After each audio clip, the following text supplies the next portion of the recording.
to say congratulations on the film. I've had a chance to sit down and watch it, and I absolutely loved it. So congratulations. Oh, thank you. I'm glad you watched it. That's great. So, I guess the first question is, what sparked your interest in wanting to make a documentary about carbon? Yeah. Well, carbon started with two things sparked my interest. So I have two little kids, and the youngest one is actually 4.5. And I started writing carbon when she was in my belly. So that gives you an idea of how long it's taken to get to here. So having small children, I have an older child as well. But really having that second baby was a real moment, actually, where I started to really think about, my children's future and our changing world. And as a filmmaker, looking for a story that could speak to them, and not only to them, but to all children and to all grown-ups, really. When I started to research the story of carbon, I realized how much I didn't know. Yeah. And so that's one thing. And the other thing is that I came across a short story written by a chemist and a writer called Primo Levi in a book called The Periodic Table of the Elements. It's only a 3-page short story about the life of the carbon atom. And those things, which is very beautiful and inspiring, and it made me really go, wow, there's a story here. There's an amazing story of carbon that hasn't been told. And I really think we need to hear it. I needed to hear it. Yeah, definitely. That was one of the things that really hit me about your film, was that whenever we hear carbon mentioned these days on news services, it's always a negative. We need to lower carbon levels. This country has too many carbon levels and things like that. How important was that to you to kind of not change that point of view, but to tell the true story of carbon? It was all about that. Yeah. It was all about that. In fact, in the beginning of the film, I don't know if it's that obvious, but there's a sequence just at the beginning where you hear, like you say, all this noise and chatter about carbon this, carbon war on carbon tax, carbon thing, and Neil deGrasse Tyson, as he says, don't blame carbon. It's not carbon's fault. People have no idea, really, I think, about what the story of carbon is. What is carbon? We talk about it all the time. No one knows really what it is. So this was about illuminating, I guess, going back to science, understanding what carbon is. I don't think you can really understand what's going on in our world if you don't understand carbon's life story. Yeah. So, yeah. So once you had that general idea for the documentary, where did you go to from then? How do you go about finding experts in carbon? Oh, well, that's the thing, right? Because carbon story touches everything from the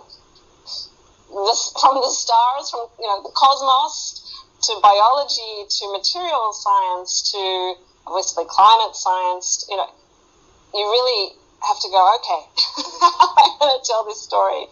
Who do I need? And you start to, through research, you start to think, who would be the right, astrophysicist? Who would be the right geologist? And you start to find, extraordinarily wonderful people that are in love with carbon as much as I am, and they were the people that we selected. It's a huge variety of scientists and experts in the film, and we all, the other thing about that is that I had to tell them pretty early on that this was not an ordinary science documentary. It was not an ordinary climate change film. And we were going to make carbon a character. And she was going to be female. So they had to, come along with that. But luckily, the ones we selected, obviously, they did. And they embraced that idea. Yeah. So that was a bit confronting for some people, for some scientists, I have to say. Yeah. That was one of the things I loved about the film, was that you did make carbon a character. Tell us a little bit about the development of that. How do you go about turning an element into a character?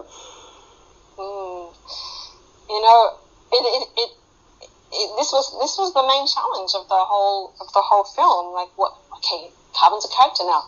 What is she going to say? What's she going to feel? What kind of point of view is she going to have? But this was what was so much fun about this whole thing. Like, basically, I was giving voice to an element, and just sort of channeling. I think in the end, Dave, I think I was channeling my own voice, into that character. She's in the film. She is multidimensional. She's like a chameleon, a shapeshifter, right? And so that gives us so much license, to play with that voice and to write that voice. And then you have an amazing actress like Sarah Snook to perform their voice, which was another whole joy, to be able to direct her, and she really made Carbon human. So all I can say is that was the central creative challenge, and it was really super fun to do. Yeah. Now, this was going to be one of my questions for later, but seeing you've mentioned Sarah now, tell us a little bit about how you got Sarah involved to voice Carbon, and was she always your first pick? Yeah. Well, so when we were started to think about who we might approach, you have these lists of people, and right at the top you've got, high profile, internationally known actresses. Sarah Snook was right up there, and you think, and I always thought the chances of getting somebody like that was so low, for this film, but what the hell, you try. We have a producing team led by Sonia Pemberton, who, are fearless. So she went and tried, and lo and behold, she said yes. She actually watched the film. She loved the film. She was in Australia. She wasn't busy at the time. She was close to Melbourne. It just happened to fall into place, and so she had a very kind of a deep and personal response to the film, which is, I think, the main reason she did it. And it was fabulous. I mean, I felt so lucky. She's the voice. She is the right voice. Not too old, not too young, not any particular. She's not too imperious. She's not too flippant. She's just sort of that universal woman. But yeah, so emotional. So many shades, so complex. So yeah, really, really great. Really lucky. Now, you mentioned there for Sarah not being too old, not being too young. One of the things I loved about this film was that it's accessible to any age. You could show this to school kids. You can show this to your elderly parents. Was that something that was really important to you, to be able to get it to that point? Because we all remember those science documentaries at school where you used to fall asleep. So what was your aim for that?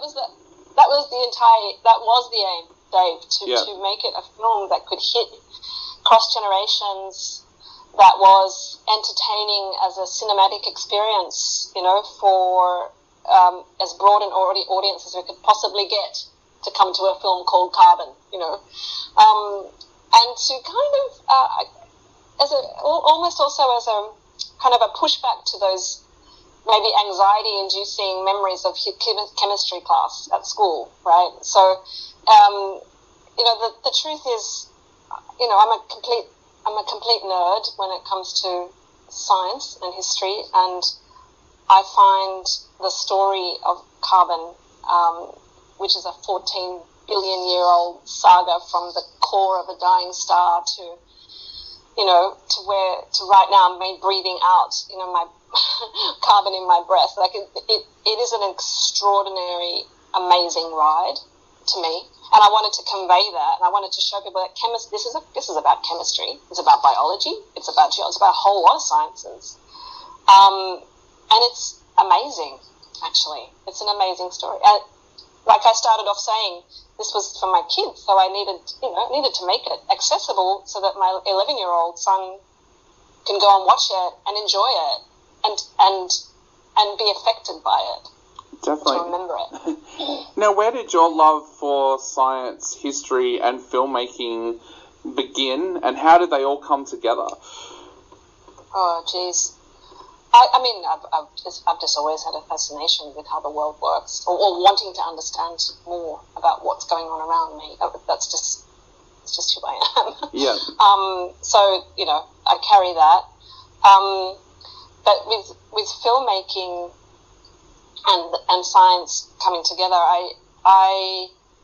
for me, that's just a natural fit. I mean, I love filmmaking. I love the adventure of filmmaking and the process of collaborating with amazing people like composers and cinematographers and sound designers. I love that craft. So bringing in my, desire to make sense of the world, and the art and craft of filmmaking together is just like the perfect thing. And I have, in Jean Poole, the executive producer, Sonia Pemberton, she's one of the gurus of science filmmaking in the world. Yeah. Who actually looked at this when I first spoke to her about it years ago, was the person that kind of went, oh, yeah, that's interesting. Because every other time I've mentioned it to anyone, they'd go, that just sounds silly. It is a crazy idea. So it's, when you have, people that are sort of saying yes to this very unconventional, idea of making carbon a person and doing a life story, it's a gift. And I just ran with it. Awesome. Well, Daniella, the result is absolutely spectacular. It's a documentary that I can't wait that my friends can go and see as well. So I guess to finish off, what would you like to say to people out there who are thinking about heading along to check out this documentary? I just think, okay, March 31, it's released across the nation. I think it's just, more than anything, it's a cinematic feast. So it's an oral and a visual extravaganza. So go for the experience, really. There are messages in there, and you'll get them, But it's hopefully just an experience, to take away and to enjoy. I know it's hard. It's a climate change film to enjoy. That's weird. I know that's an odd thing, but it's actually, I'm hoping that it delivers on that. You will learn things, you'll be surprised, and hopefully be moved as well.